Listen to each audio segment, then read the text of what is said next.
So I was telling the story about how we met Mags and Morton. And I come out of the bathroom, and then Steve has this big goofy look on his face. And I said, "What's wrong with you?" He said, "Remember what I said, that maybe one of them would be, nearby here when we are at the airport?" And I said, "Don't you tell me one of them walked by when I was sitting on the toilet in there in the bathroom." He says, "No," and he makes this gesture over his shoulder, and he goes, "Look over there." And it was Mags, the keyboard player, sitting there in the restaurant eating lunch. And I was like, "That's really him. Okay, we got to make our move now. So we got to wait." And we waited until he was finished eating, and he got up, and we approach him. We're probably about 3 or 4 steps away from him. And he turns around, and he has his cell phone with him, and he's chatting in Norwegian on the cell phone. And at first we back off, and he says, "No, it's okay. Let's come closer." And we did. And I got my picture taken with him. Well, you'll see it here. And we chatted with him for a little bit, and he signed my book and all these other things. And that was part 2. He said, "Oh, by the way, that was Morton on the phone." And he said, "He'll probably be by here in about 5-10 minutes. So Steve and I look at each other and think, "Oh, he's just funning with us. Morton's not really coming by."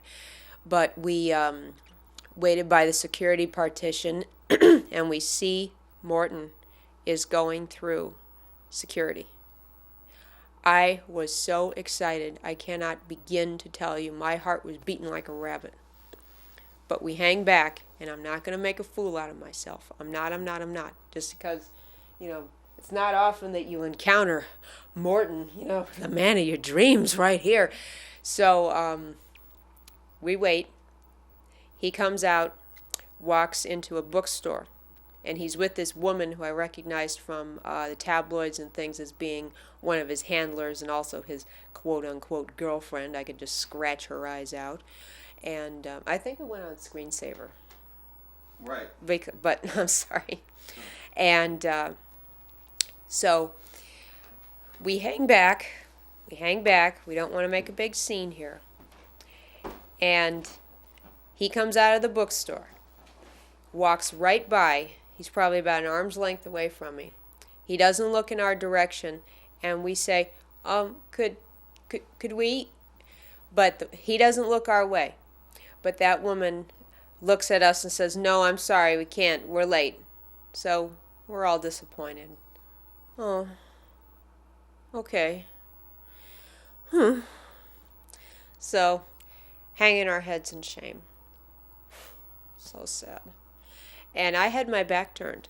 And Steve looks over me and he says, "Look, he's coming back." I said, "Huh?" He had this guitar on his back. And so he had the big guitar neck was coming up like a periscope over his head.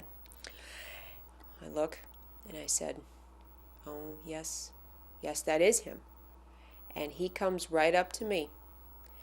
And I am face to face with Morton. And he says, "Hi." And I squeak out, "Hello!" Hello. And he said, "I heard you wanted to see me." I said, "Yeah, we did, but she said you were busy and we didn't want to bother you." And he said, "No, it's okay." I said, "I came back because I wanted to say thank you." I said, "Thank you?" I said, "Yeah, for not coming up and making a big scene and clawing at me and everything, because you gave me my space, and that was nice of you." I said, "Well, we didn't want to bother you because you were late." And he says, No, honey. They wait for me." I said, "Yeah, I guess they do." And I got my picture taken with Morton, and you'll see it here on the slideshow. Oh, what a happy day.